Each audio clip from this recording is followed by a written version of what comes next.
All right, let's take a look at a picture called Daily Bread. It takes place in what looks like, well, I know it's taken in Italy, but it's on a piazza. If you've ever been to Italy, one of the coolest things to do in the morning is get up, walk across the piazza, get you a nice cup of Italian coffee, and maybe a croissant or something. That's what's going on in this picture. You have Jesus sitting down, looking, pretty happy about it. He's very inviting and laughing and just wanting to sit down and dialogue. That's kind of what he's about. But on the other hand, you have this fancy looking guy in an Italian suit, much more formal than Jesus, and he is holding on, it looks like for dear life, to, 5 or 6 loaves of bread, and all Jesus wants to do is sit down and, chat, have some coffee and a croissant.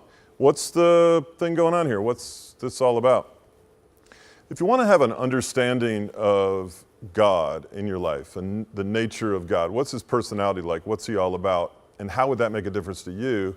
One of the fundamental things we have to understand about him as God is that he works on a daily basis. And a lot of people miss this. It's profound.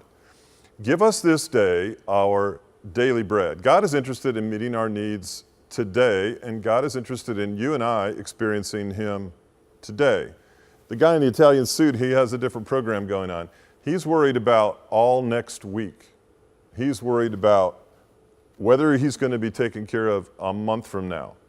And we're supposed to operate in this relationship with Christ on a daily basis.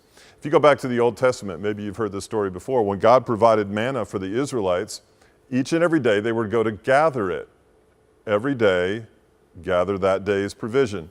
Except for on the Sabbath. The day before the Sabbath, they gathered 2 days so they could rest on the Sabbath.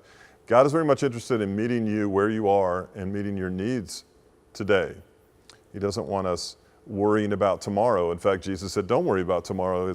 Today's got enough trouble of its own. So there's this trust thing going on. Look at Christ. All he wants to do is enjoy today. All this other guy wants to do is worry about tomorrow. What do you need today? What do you need to ask him for today? Even Paul says in Ephesians, don't let the sun go down on your anger. In other words, wipe your hands of it. The day's over. Tomorrow we're going to move on to something new. Lamentations says that God's mercy is new every morning, and great is his faithfulness. And Psalm 113 says, from the rising of the sun to the going down of the same, the name of the Lord is to be praised. God's not asking you to commit every second of your life to him at this moment. He's asking you for today. He wants your heart today. He wants your needs today. He wants to dialogue with you today. He wants to laugh with you today. And he wants to break bread with you today.